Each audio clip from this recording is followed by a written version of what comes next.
ನಮಸ್ಕಾರ. ರಮ್ಯ ಪ್ರಸಾದ್ ಲೈಫ್ ಸ್ಟೈಲ್ಗೆ ಎಲ್ಲರಿಗೂ ಕೂಡ ಸ್ವಾಗತ. ಎಲ್ಲರೂ ಹೇಗಿದ್ದೀರಾ? ಚೆನ್ನಾಗಿದ್ದೀರಾ ಅಲ್ವಾ? ಸ್ನೇಹಿತರೆ, ನಮ್ಮ ಮಕ್ಕಳು ಪದೇ ಪದೇ ಹುಷಾರು ತಪ್ತಾ ಇರ್ತಾರೆ. ಹೆಚ್ಚಾಗಿ ಈ ಜ್ವರ, ನೆಗಡಿ, ಕೆಮ್ಮು ಅವ್ರಿಗೆ ಪದೇ ಪದೇ ಬರ್ತಾ ಇರುತ್ತೆ.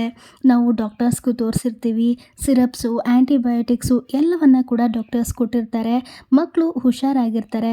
ಆದರೆ ಮತ್ತೆ ಒಂದು 15-20 ದಿನ ಆದಮೇಲೆ ಮತ್ತೆ ಅವ್ರಿಗೆ ಜ್ವರ ಬರೋದಕ್ಕೆ ಸ್ಟಾರ್ಟ್ ಆಗುತ್ತೆ.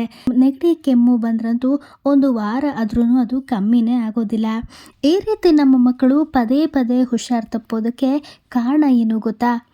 ನಮ್ಮ ಮಕ್ಕಳಲ್ಲಿ ಇಮ್ಯುನಿಟಿ ಪವರ್ ಕಡಿಮೆ ಇರೋದು. ಹೌದು ಸ್ನೇಹಿತರೆ, ಸಾಮಾನ್ಯವಾಗಿ ಮಕ್ಕಳಲ್ಲಿ ರೋಗ ನಿರೋಧಕ ಶಕ್ತಿ ಕಮ್ಮಿನೇ ಇರುತ್ತೆ. ವಾತಾವರಣದಲ್ಲಾಗುವ ಬದಲಾವಣೆಯಿಂದ, ಮನೆಯಲ್ಲಿ ಯಾರಾದರೂ ಹುಷಾರು ತಪ್ಪಿದರೆ, ಅಥವಾ ನಮ್ಮ ಮಕ್ಕಳು ಶಾಲೆಗೆ ಹೋಗ್ತಾರೆ, ಹೊರಗಡೆ ಆಟ ಆಡ್ತಾರೆ, ಅಲ್ಲಿನ ಬ್ಯಾಕ್ಟೀರಿಯಾಗಳು, ವೈರಸ್ಗಳು, ಇನ್ಫೆಕ್ಷನ್ಸ್ಗಳು ಒಬ್ಬರಿಂದ ಒಬ್ಬರಿಗೆ ಬೇಗ ಹರಡೋದ್ರಿಂದ, ಜೊತೆಗೆ ಮಕ್ಕಳಲ್ಲಿ ರೋಗ ನಿರೋಧಕ ಶಕ್ತಿ ಕಡಿಮೆ ಇರೋದ್ರಿಂದ ಮಕ್ಕಳು ಪದೇ ಪದೇ ಹುಷಾರು ತಪ್ತಾ ಇರ್ತಾರೆ.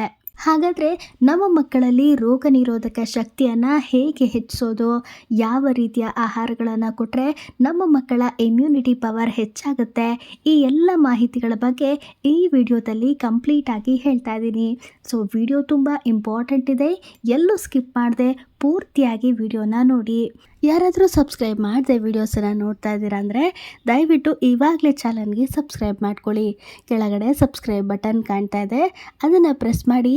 ಪಕ್ಕದಲ್ಲಿರೋ ಬೆಲ್ ಬಟನನ್ನು ಕೂಡ ಪ್ರೆಸ್ ಮಾಡಿ ಆಲ್ ಆಪ್ಷನನ್ನು ಸೆಲೆಕ್ಟ್ ಮಾಡ್ಕೊಳ್ಳಿ. ಇದರಿಂದ ನಾನು ಮುಂದೆ ಹಾಕೋ ಎಲ್ಲ ವಿಡಿಯೋಗಳ ನೋಟಿಫಿಕೇಷನ್ಸ್ ನಿಮಗೆ ಬರುತ್ತೆ. ಹೆಲ್ದಿ ರೆಸಿಪೀಸ್ ಮತ್ತು ಹೆಲ್ತ್ ಟಿಪ್ಸ್ ರಿಲೇಟೆಡ್ ವಿಡಿಯೋಸ್ಗಳನ್ನು ನನ್ನ ಚಾನಲ್ನಲ್ಲಿ ನೀವು ರೆಗ್ಯುಲರ್ ಆಗಿ ನೋಡ್ಬೋದು. ಮೇಲ್ಗಡೆ ಐ ಬಟನಲ್ಲಿ ಮತ್ತು ಈ ವಿಡಿಯೋದ ಡಿಸ್ಕ್ರಿಪ್ಷನಲ್ಲಿ ನನ್ನ ಎಲ್ಲ ವಿಡಿಯೋಗಳ ಪ್ಲೇಲಿಸ್ಟ್ ಲಿಂಕನ್ನು ಶೇರ್ ಮಾಡಿರ್ತೀನಿ. ಫ್ರೀ ಆಗಿದ್ದಾಗ ಒಂದು ಸಲ ಚೆಕ್ ಮಾಡಿ ನೋಡಿ. ಸಾಕಷ್ಟು ಯೂಸ್ಫುಲ್ ಇನ್ಫಾರ್ಮೇಷನ್ಸ್ ಇರೋ ವಿಡಿಯೋಸ್ ಅದರಲ್ಲಿ ಇರುತ್ತೆ. ನನ್ನ ವಿಡಿಯೋಸ್ ನಿಮಗೆ ಇಷ್ಟ ಆಗ್ತಾ ಇದೆ ಅಂದರೆ ಪ್ಲೀಸ್ ಒಂದು ಲೈಕ್ ಮಾಡಿ. ಹಾಗೆ ನಿಮ್ಮ ಫ್ರೆಂಡ್ಸು, ಫ್ಯಾಮಿಲಿ ಮೆಂಬರ್ಸ್ ಎಲ್ಲರ ಜೊತೆ ವಿಡಿಯೋಸನ್ನು ಶೇರ್ ಮಾಡ್ಕೊಳ್ಳಿ. ಸಬ್ಸ್ಕ್ರೈಬ್ ಮಾಡಿಕೊಂಡು ಸಪೋರ್ಟ್ ಮಾಡಿ ಅಂತ ಹೇಳ್ತಾ, ಬನ್ನಿ ನಮ್ಮ ಮಕ್ಕಳ ಇಮ್ಯುನಿಟಿಯನ್ನು ಹೆಚ್ಚಿಸೋದಕ್ಕೆ ಯಾವ ರೀತಿಯ ಪೋಷಕಾಂಶಗಳ ಅವಶ್ಯಕತೆ ಇದೆ, ಅವರಿಗೆ ಯಾವ ರೀತಿಯ ಆಹಾರಗಳನ್ನು ಕೊಡಬೇಕು, ಈ ಎಲ್ಲದ್ರ ಬಗ್ಗೆ ಈಗ ತಿಳಿಯೋಣ. ನಮ್ಮ ಮಕ್ಕಳಲ್ಲಿ ರೋಗ ನಿರೋಧಕ ಶಕ್ತಿ ಕಮ್ಮಿ ಆಗೋದಕ್ಕೆ ಮೊದಲ ಮೂಲ ಕಾರಣ ನಾವು ಪೋಷಕರೇನೆ.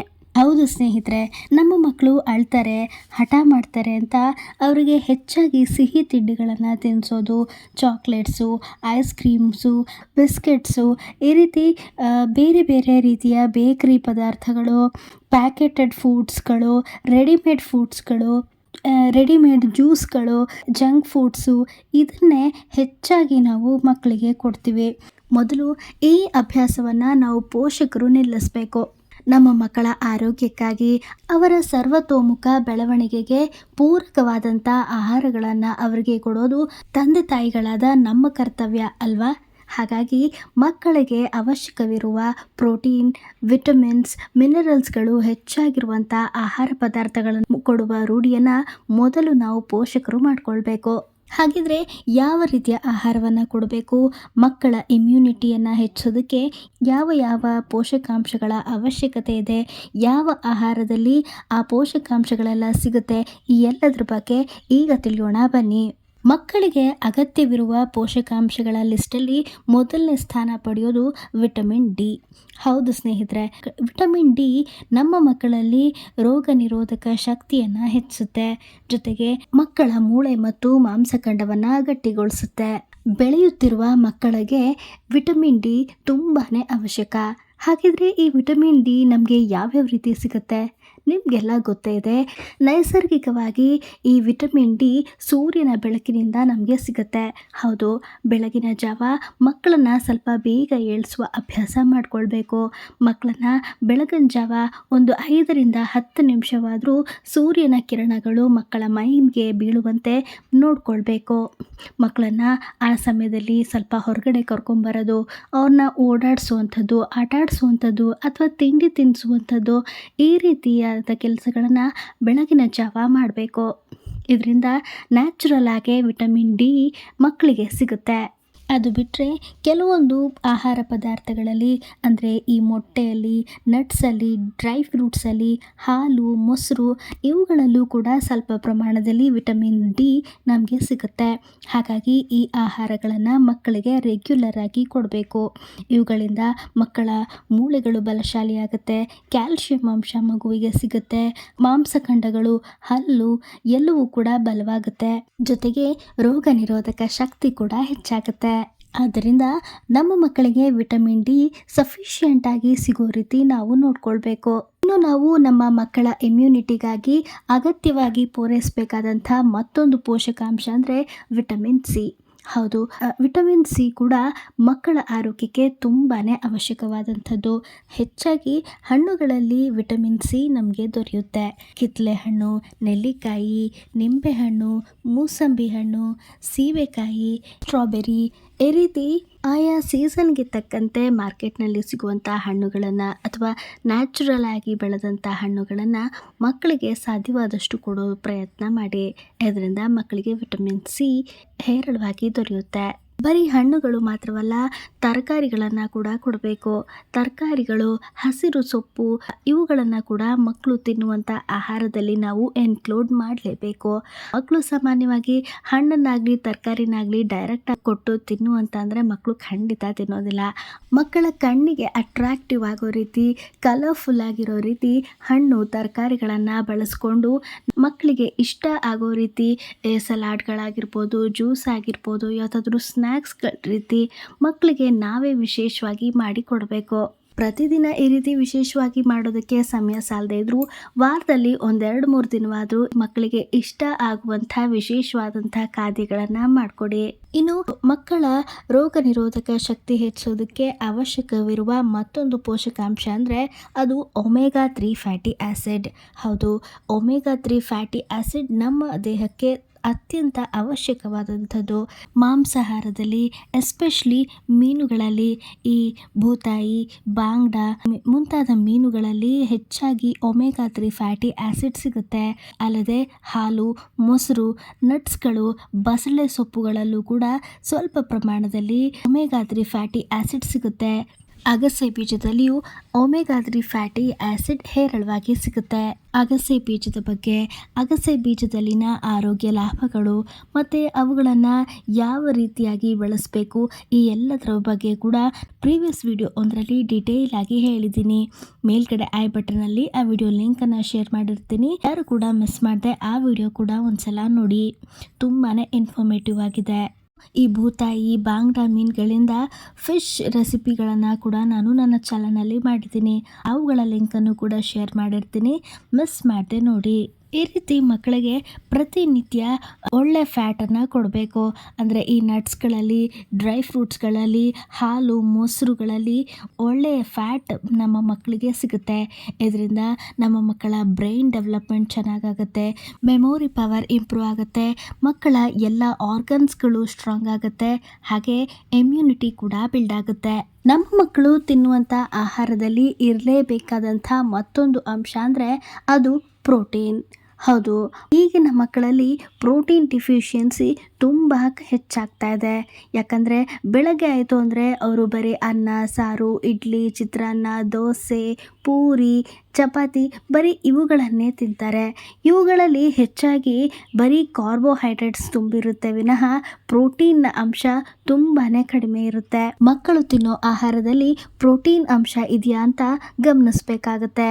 ಪ್ರತಿದಿನ ಅವ್ರಿಗೆ ಒಂದು ಮೊಟ್ಟೆ ಆಗಿರ್ಬೋದು, ಒಂದು ಚಿಕ್ಕ ಲೋಟದಷ್ಟು ಹಾಲು, ಮೊಸರು, ಬೇಳೆಕಾಳುಗಳು, ಧಾನ್ಯಗಳು, ಹೆಸರು ಕಾಳು, ಕಡಲೆಕಾಳು, ಓಟ್ಸು, ಸೋಯಾಬೀನ್ಸು, ಮೊಳಕೆ ಕಾಳುಗಳಲ್ಲಿ ಹೆಚ್ಚಾಗಿ ಪ್ರೋಟೀನ್ ಇರುತ್ತೆ.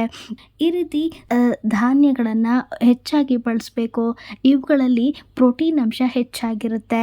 ಈಗ ಸಾಂಬಾರಲ್ಲಿ ಕಾಳುಗಳನ್ನು ಹಾಕಿದ್ರೆ ಮಕ್ಕಳು ತಿನ್ನೋದಿಲ್ಲ ಅಂತಂದರೆ ಈ ಮೊಳಕೆ ಕಾಳುಗಳನ್ನು ಉಪಯೋಗಿಸ್ಕೊಂಡು ಅದರಿಂದ ಅವ್ರಿಗೆ ದೋಸೆ, ಇಡ್ಲಿ ಅಥವಾ ಆ ಥರ ಮಾಡಿಕೊಡ್ಬೋದು. ಈ ಮೊಳಕೆ ಕಾಳುಗಳಿಂದ ಅಥವಾ ಎಲ್ಲ ಕಾಳುಗಳನ್ನು ಮಿಶ್ರಣ ಮಾಡಿ ಅವುಗಳಿಂದ ಕಟ್ಲೆಟ್ಸ್ಗಳ ರೀತಿ ಮಾಡಿಕೊಡ್ಬೋದು, ಚಾಟ್ಸ್ಗಳನ್ನ ಮಾಡ್ಕೊಳ್ಬೋದು. ಎಲ್ಲ ಕಾಳುಗಳನ್ನು ಚೆನ್ನಾಗಿ ಹುರಿದು ಚಿಕ್ಕ ಚಿಕ್ಕದಾಗಿ ಈ ರವೆ ರೀತಿಯೆಲ್ಲ ನಾವು ಅದನ್ನು ಪುಡಿ ಮಾಡಿಟ್ಕೊಂಡು ಅವುಗಳಿಂದ ಉಪ್ಪಿಟ್ಟು ರೀತಿ ಕಿಚಡಿಗಳ ರೂಪದಲ್ಲಿ ಮಾಡಿಕೊಡ್ಬೋದು. ಈ ರೀತಿ ರುಚಿಯಾಗಿ ಡಿಫ್ರೆಂಟಾಗಿ ಮಕ್ಕಳಿಗೆ ಇಷ್ಟ ಆಗೋ ರೀತಿ ನಾವು ಮಾಡಿಕೊಟ್ರೆ ಖಂಡಿತ ಮಕ್ಕಳು ತಿಂತಾರೆ. ಈ ರೀತಿಯ ರೆಸಿಪಿಗಳನ್ನು ಮುಂದೆ ನನ್ನ ಚಾನಲ್ನಲ್ಲಿ ನಾನು ಅಪ್ಲೋಡ್ ಮಾಡ್ತೀನಿ. ಯಾರಾದರೂ ವೀಡಿಯೋಸನ್ನು ಸಬ್ಸ್ಕ್ರೈಬ್ ಮಾಡದೆ ನೋಡ್ತಾ ಇದ್ದರೆ ದಯವಿಟ್ಟು ಸಬ್ಸ್ಕ್ರೈಬ್ ಮಾಡ್ಕೊಳ್ಳಿ. ಆಗ ಎಲ್ಲ ವೀಡಿಯೋಸ್ಗಳು ಕೂಡ ನಿಮಗೆ ನೋಟಿಫಿಕೇಷನ್ಸ್ ಬರುತ್ತೆ. ಮೊಟ್ಟೆ ಯಾರೆಲ್ಲ ತಿಂದೇ ಇದ್ದರೆ ಮಕ್ಕಳಿಗೆ ಮೊಟ್ಟೆಯಿಂದ ನ್ಯೂಡಲ್ಸ್ ರೀತಿ ಮಾಡಿಕೊಡ್ಬೋದು. ಓಟ್ಸನ್ನು ಬಳಸಿ ಆಮ್ಲೆಟನ್ನು ಮಾಡಿಕೊಡ್ಬೋದು. ಈ ಎಲ್ಲ ರೆಸಿಪಿಗಳನ್ನು ನಾನು ನನ್ನ ಚಾನಲ್ನಲ್ಲಿ ಆಲ್ರೆಡಿ ಅಪ್ಲೋಡ್ ಮಾಡಿದ್ದೀನಿ. ಯಾರಾದರೂ ನೋಡಿಲ್ಲ ಅಂತಂದರೆ ಮೇಲ್ಗಡೆ ಐ ಬಟನಲ್ಲಿ ಲಿಂಕ್ ಶೇರ್ ಮಾಡಿರ್ತೀನಿ, ನೋಡಿ. ಈ ರೀತಿ ಪ್ರೋಟೀನ್ ಯುಕ್ತ ಆಹಾರವನ್ನು ನಮ್ಮ ಮಕ್ಕಳು ದಿನನಿತ್ಯ ತಿನ್ನೋದ್ರಿಂದ ಅವರ ದೈಹಿಕ ಬೆಳವಣಿಗೆ ಚೆನ್ನಾಗಾಗುತ್ತೆ, ಬ್ರೈನ್ ಡೆವಲಪ್ಮೆಂಟ್ ಚೆನ್ನಾಗಾಗುತ್ತೆ, ಅವರ ಮೆಮೊರಿ ಪವರ್ ಇಂಪ್ರೂವ್ ಆಗುತ್ತೆ, ಒಳ್ಳೆ ಫ್ಯಾಟ್ ಬಾಡಿಗೆ ಸೇರುತ್ತೆ, ಒಳ್ಳೆ ಸೆಲ್ಸ್ಗಳು ಡೆವಲಪ್ ಆಗುತ್ತೆ, ಗ್ರೋತ್ ಆರ್ಗನ್ಸ್ಗಳು ಚೆನ್ನಾಗಿ ಡೆವಲಪ್ ಆಗುತ್ತೆ. ಮಕ್ಕಳು ಮಾನಸಿಕವಾಗಿ ದೈಹಿಕವಾಗಿ ಗಟ್ಟಿಯಾಗ್ತಾ ಬರ್ತಾರೆ. ಹಾಗೆ ಅವರ ದೇಹದಲ್ಲಿ ಇಮ್ಯುನಿಟಿ, ರೋಗ ನಿರೋಧಕ ಶಕ್ತಿ ಕೂಡ ಹೆಚ್ಚಾಗುತ್ತೆ. ಇನ್ನು ಮತ್ತೊಂದು ಗಮನದಲ್ಲಿ ಇಡಬೇಕಾದ ವಿಷಯ ಅಂದರೆ, ಮಕ್ಕಳಿಗೇನೋ ನಾವು ಈ ರೀತಿ ಮಾಡಿ ತಿನ್ನಿಸ್ತೀವಿ, ಆದರೆ ಮಕ್ಕಳು ತಿಂದ ಆಹಾರಗಳನ್ನು ಚೆನ್ನಾಗಿ ಜೀರ್ಣ ಮಾಡ್ಕೊಳ್ಳೋದು ಕೂಡ ತುಂಬಾ ಮುಖ್ಯವಾದದ್ದು. ಹೌದು, ಮಕ್ಕಳಿಗೆ ಸರಿಯಾಗಿ ಜೀರ್ಣ ಆಗಲಿಲ್ಲ ಅಂತಂದರೆ ಅವ್ರಿಗೆ ಹೊಟ್ಟೆ ಉಬ್ಸಾಗೋದು, ಹೊಟ್ಟೆ ನೋವು ಬರುವಂಥದ್ದು, ಅಥವಾ ಮೋಷನ್ ಮಾಡೋದಕ್ಕೆ ಕಷ್ಟ ಆಗುವಂಥದ್ದು, ಈ ರೀತಿ ಸಮಸ್ಯೆಗಳೆಲ್ಲ ಎದುರಾಗ್ಬಿಡುತ್ತೆ. ಹಾಗಾಗಿ ಮಕ್ಕಳಲ್ಲಿ ಜೀರ್ಣಕ್ರಿಯೆ ಚೆನ್ನಾಗಾಗೋದಕ್ಕೆ ಮತ್ತು ತಿಂದ ಆಹಾರದಲ್ಲಿ ಪೋಷಕಾಂಶಗಳನ್ನು ಚೆನ್ನಾಗಿ ಹೀರ್ಕೊಳ್ಳುವಂಥ ಶಕ್ತಿ ಬರೋದಕ್ಕೆ ಮಕ್ಕಳಿಗೆ ಫೈಬರ್ ಅಂಶಯುಕ್ತ ಆಹಾರವನ್ನು ಕೂಡ ಕೊಡಬೇಕಾಗತ್ತೆ. ಹೌದು, ಇದು ಕೂಡ ಬಹಳ ಮುಖ್ಯ. ಹಾಗಾಗಿ ಹೆಚ್ಚಿನ ತಾಜಾ ಹಣ್ಣುಗಳಲ್ಲಿ ಫೈಬರ್ ಅಂಶ ಹೆಚ್ಚಾಗಿರುವಂಥ ಈ ಮೆಂತ್ಯದ ಆಗಿರ್ಬೋದು, ಬಾಳೆಹಣ್ಣಾಗಿರ್ಬೋದು, ನುಗ್ಗೆ ಸೊಪ್ಪು, ಮೂಲಂಗಿ, ಬೆಂಡೆಕಾಯಿ, ಪಪ್ಪಾಯ ಹಣ್ಣು, ಬಾಳೆಹಣ್ಣು, ಹಣ್ಣುಗಳಲ್ಲಿ, ತರಕಾರಿಗಳಲ್ಲಿ, ಸೊಪ್ಪುಗಳಲ್ಲಿ ಈ ಫೈಬರ್ ಅಂಶ ಹೆಚ್ಚಾಗಿರುತ್ತೆ. ಇವೆಲ್ಲವೂ ಕೂಡ ಮಕ್ಕಳಲ್ಲಿ ಜೀರ್ಣಕ್ರಿಯೆಯನ್ನು ಇಂಪ್ರೂವ್ ಮಾಡುತ್ತೆ, ಪೋಷಕಾಂಶಗಳನ್ನು ಕೂಡ ಪೂರೈಸುತ್ತೆ. ಇದರ ಜೊತೆಗೆ ಮಕ್ಕಳಿಗೆ ಫಿಸಿಕಲ್ ಆ್ಯಕ್ಟಿವಿಟೀಸ್ ಕೂಡ ತುಂಬಾ ಮುಖ್ಯ. ಇದಂತೂ ಈಗ ಕಮ್ಮಿ ಆಗ್ತಾ ಬರ್ತಾ ಇದೆ. ಬೆಳಿಗ್ಗೆ ಬೇಗ ಎದ್ದೇಳ್ತಾರೆ, ಸ್ಕೂಲಿಗೆ ಹೋಗೋ ಬರದಲ್ಲಿರ್ತಾರೆ, ಮತ್ತು ಸ್ಕೂಲಿಂದ ಬಂದ ತಕ್ಷಣ ಅವ್ರಿಗೆ ಟ್ಯೂಷನ್ಸಿಗೆ ಕಳಿಸ್ತೀವಿ. ಅಲ್ಲಿಂದ ಬಂದ ನಂತರ ಮತ್ತೆ ಹೋಮ್ವರ್ಕ್ಸು, ಮತ್ತು ಊಟ, ಮತ್ತು ಮಲಗೋದು, ಇಷ್ಟೇ ಆಗಿಬಿಟ್ಟಿರುತ್ತೆ. ಅವ್ರಿಗೆ ಫಿಸಿಕಲ್ ಆ್ಯಕ್ಟಿವಿಟೀಸು ತುಂಬಾ ಕಮ್ಮಿ ಆಗೋಗ್ಬಿಡುತ್ತೆ. ಬೆಳೆಯುವ ಮಕ್ಕಳು ಚೆನ್ನಾಗಿ ಆಟ ಆಡಬೇಕು ಗ್ರೌಂಡಲ್ಲಿ. ಅವ್ರಿಗೆ ಪ್ರತಿನಿತ್ಯ ಒಂದು ಅರ್ಧ ಗಂಟೆ ಆದ್ರೂ ಚೆನ್ನಾಗಿ ಫ್ರೀಯಾಗಿ ಮಕ್ಕಳ ಜೊತೆ ಆಟ ಆಡೋದಕ್ಕೆ ಬಿಡಬೇಕು. ಇದರಿಂದ ಅವರ ಬೋನ್ಸ್ ಸ್ಟ್ರಾಂಗ್ ಆಗುತ್ತೆ, ಹೊಟ್ಟೆ ಹಸಿವು ಜಾಸ್ತಿ ಆಗುತ್ತೆ, ಊಟ ಕೂಡ ಚೆನ್ನಾಗಿ ಮಾಡ್ತಾರೆ, ಜೊತೆಗೆ ಅವರ ದೈಹಿಕ ಬೆಳವಣಿಗೆಗೂ ಕೂಡ ತುಂಬಾ ಅನುಕೂಲ ಆಗುತ್ತೆ. ಇನ್ನು ನಮ್ಮ ಮಕ್ಕಳು ತಿನ್ನುವ ಆಹಾರದಲ್ಲಿ ಪ್ರತಿನಿತ್ಯ ತುಪ್ಪವನ್ನು ಬಳಸಬೇಕು. ಹೌದು, ಶುದ್ಧವಾದ ತುಪ್ಪವನ್ನು ಬಳಸೋದು ಆರೋಗ್ಯಕ್ಕೆ ತುಂಬಾ ಒಳ್ಳೆಯದು. ಇದು ಅವರಲ್ಲಿ ಡೈಜೆಷನನ್ನು ಇಂಪ್ರೂವ್ ಮಾಡುತ್ತೆ, ಅವರ ದೇಹಕ್ಕೆ ಒಳ್ಳೆಯ ಫ್ಯಾಟ್ ಸಿಗುತ್ತೆ, ಅವರ ಬ್ರೈನ್ ಚೆನ್ನಾಗಿ ಫಂಕ್ಷನ್ ಮಾಡೋದಕ್ಕೆ ಸಹಾಯ ಆಗುತ್ತೆ, ನರಗಳ ಅಭಿವೃದ್ಧಿಗೆ ಸಹಾಯ ಆಗುತ್ತೆ, ನೆನಪಿನ ಶಕ್ತಿ ಹೆಚ್ಚಾಗುತ್ತೆ. ಈ ಎಲ್ಲದಕ್ಕೂ ಕೂಡ ತುಪ್ಪ ಅತ್ಯಂತ ಸಹಕಾರಿ.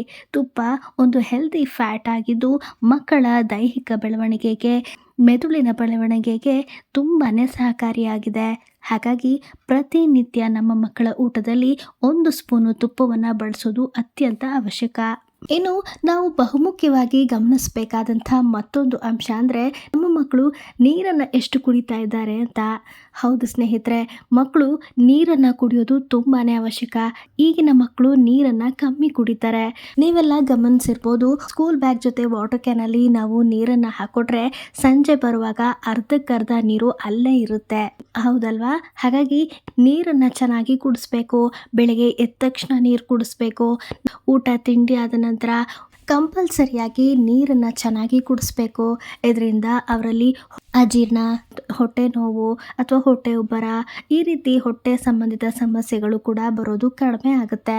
ಡಿಹೈಡ್ರೇಷನ್ ಕೂಡ ಮಕ್ಕಳಲ್ಲಿ ಅನಾರೋಗ್ಯ ಉಂಟಾಗೋದಕ್ಕೆ ಒಂದು ಪ್ರಮುಖ ಕಾರಣ ಆಗಿದೆ. ಹಾಗಾಗಿ ನೀರನ್ನು ಮಕ್ಕಳು ಚೆನ್ನಾಗಿ ಕುಡಿಯೋ ರೀತಿ ನೋಡ್ಕೊಳ್ಬೇಕು. ಇದು ಕೂಡ ಅವರ ಆರೋಗ್ಯಯುತ ಬೆಳವಣಿಗೆಗೆ ಅತ್ಯಂತ ಅವಶ್ಯಕ. ಜೊತೆಗೆ ಅವರಲ್ಲಿ ಬ್ಲಡ್ ಸರ್ಕ್ಯುಲೇಷನ್ ಇಂಪ್ರೂವ್ ಆಗುತ್ತೆ, ಜೀರ್ಣಕ್ರಿಯೆ ಚೆನ್ನಾಗಾಗತ್ತೆ. ಪ್ರತಿನಿತ್ಯ ಮಕ್ಕಳು ಅವರ ವಯಸ್ಸಿಗೆ ಅನುಗುಣವಾಗಿ 1-2 ಲೀಟರ್ ಅಷ್ಟು ನೀರನ್ನು ಕುಡಿಲೇಬೇಕು. ಆ ರೀತಿ ನಾವು ನೋಡ್ಕೊಳ್ಬೇಕು. ನೀರು ಚೆನ್ನಾಗಿ ಕುಡಿಯೋದ್ರಿಂದ ಅವರಲ್ಲಿನ ಅನ್ವಾಂಟೆಡ್ ಟಾಕ್ಸಿನ್ಸ್ ಎಲ್ಲ ಬೇಗ ಆಚೆ ಹೋಗೋದ್ರಿಂದ ಮಕ್ಕಳು ಹೆಲ್ದಿಯಾಗೂ ಇರ್ತಾರೆ. ಅವರ ರೋಗ ನಿರೋಧಕ ಶಕ್ತಿ ಕೂಡ ಹೆಚ್ಚಾಗುತ್ತೆ. ನಮ್ಮ ಮಕ್ಕಳ ಇಮ್ಯುನಿಟಿ ಹೆಚ್ಚುವಲ್ಲಿ ಮತ್ತೊಂದು ಪ್ರಮುಖ ಪಾತ್ರ ವಹಿಸುವಂಥದ್ದು ಅವರಿಗೆ ಸಿಗುವಂತಹ ನಿದ್ದೆಯಿಂದ. ಹೌದು, ಮಕ್ಕಳು ನಿದ್ದೆ ಚೆನ್ನಾಗಿ ಮಾಡೋದು ತುಂಬಾ ಅವಶ್ಯಕ. ಅವರ ಬ್ರೈನ್ ಫಂಕ್ಷನ್ಸ್ ಚೆನ್ನಾಗಾಗೋದಕ್ಕೆ, ಗ್ರೋತ್ ಹಾರ್ಮೋನ್ಸ್ಗಳು ಡೆವಲಪ್ ಆಗೋದಕ್ಕೆ, ಮೆಮೊರಿ ಪವರ್ ಇಂಪ್ರೂವ್ ಆಗೋದಕ್ಕೆ ಮಕ್ಕಳು ನಿದ್ದೆ ಮಾಡೋದು ಕೂಡ ತುಂಬ ಇಂಪಾರ್ಟೆಂಟ್ ಆಗುತ್ತೆ. ಅವರ ಸಂಪೂರ್ಣ ದೇಹದ ಆರೋಗ್ಯಯುತ ಬೆಳವಣಿಗೆಗೆ ಸಫಿಷಿಯೆಂಟ್ ಆಗಿ ಮಕ್ಕಳು ನಿದ್ದೆ ಮಾಡೋದು ತುಂಬಾ ಅವಶ್ಯಕ. ಪ್ರತಿನಿತ್ಯ ಮಕ್ಕಳು 8-9 ಗಂಟೆಗಳ ಕಾಲ ಆರಾಮವಾದಂತಹ ನಿದ್ದೆ ಮಾಡಬೇಕು. ಇದರಿಂದ ಅವರ ಜ್ಞಾಪಕ ಶಕ್ತಿ ಹೆಚ್ಚಾಗುತ್ತೆ. ಜೊತೆಗೆ ಅವರು ಹೆಚ್ಚು ಲವಲವಿಕೆಯಿಂದ ಚುರುಕಾಗಿ ಇರೋದಕ್ಕೂ ಸಹಾಯ ಮಾಡುತ್ತೆ. ಹಾಗಾಗಿ ಮಲಗೋ ಸಮಯದಲ್ಲಿ ಈ ಮೊಬೈಲು, ಟಿವಿ ಇದನ್ನೆಲ್ಲ ನೋಡೋದನ್ನು ಕಮ್ಮಿ ಮಾಡಿಸಿ ಆರಾಮವಾದ ನಿದ್ದೆ ಮಾಡುವಂತೆ ನೋಡ್ಕೊಳ್ಬೇಕು. ಈ ರೀತಿ ನಮ್ಮ ಮಕ್ಕಳು ಪ್ರತಿನಿತ್ಯ ಒಂದು ಆರೋಗ್ಯಕರ ದಿನಚರಿಯನ್ನು ಅಳವಡಿಸ್ಕೊಳ್ಬೇಕು. ಫಿಸಿಕಲ್ ಆ್ಯಕ್ಟಿವಿಟೀಸ್ಗಳನ್ನು ಅಳವಡಿಸ್ಕೊಳ್ಬೇಕು.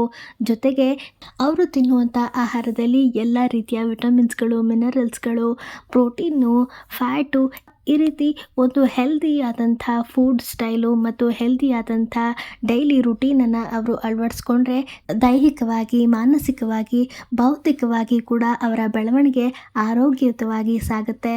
ಹಾಗೆ ರೋಗ ನಿರೋಧಕ ಶಕ್ತಿ ಕೂಡ ಅವರಲ್ಲಿ ಹೆಚ್ಚಾಗಿ ದೀರ್ಘಕಾಲ ಆರೋಗ್ಯವಂತರಾಗಿರೋದಕ್ಕೆ ಸಹಕಾರ ಆಗುತ್ತೆ. ಈ ರೀತಿಯಾದಂಥ ಒಂದು ಡೈಲಿ ರುಟೀನನ್ನು ಅವರು ಅಳವಡಿಸ್ಕೊಳ್ಳೋದಕ್ಕೆ ಪೋಷಕರಾಗಿ ನಾವು ಕೂಡ ಸಹಕರಿಸೋಣ ಅಂತ ಹೇಳ್ತಾ ಇವತ್ತಿನ ಈ ವಿಡಿಯೋನ ಇಲ್ಲಿಗೆ ಎಂಡ್ ಮಾಡ್ತಾ ಇದ್ದೀನಿ. ನನ್ನ ವಿಡಿಯೋಸ್ ನಿಮಗೆ ಇಷ್ಟ ಆಗ್ತಾ ಇದೆ ಅಂದರೆ ಪ್ಲೀಸ್ ಒಂದು ಲೈಕ್ ಮಾಡಿ, ಹಾಗೆ ಶೇರ್ ಮಾಡಿ, ಸಬ್ಸ್ಕ್ರೈಬ್ ಮಾಡಿಕೊಂಡು ಸಪೋರ್ಟ್ ಮಾಡಿ ಅಂತ ಹೇಳ್ತಾ ಮತ್ತಷ್ಟು ಇನ್ಫಾರ್ಮೇಟಿವ್ ವಿಡಿಯೋಸ್ ಜೊತೆ ಮುಂದಿನ ವಿಡಿಯೋದಲ್ಲಿ ಸಿಗ್ತೀನಿ. ಆರೋಗ್ಯವಾಗಿರಿ, ಹ್ಯಾಪಿಯಾಗಿರಿ. Thank you so much for watching.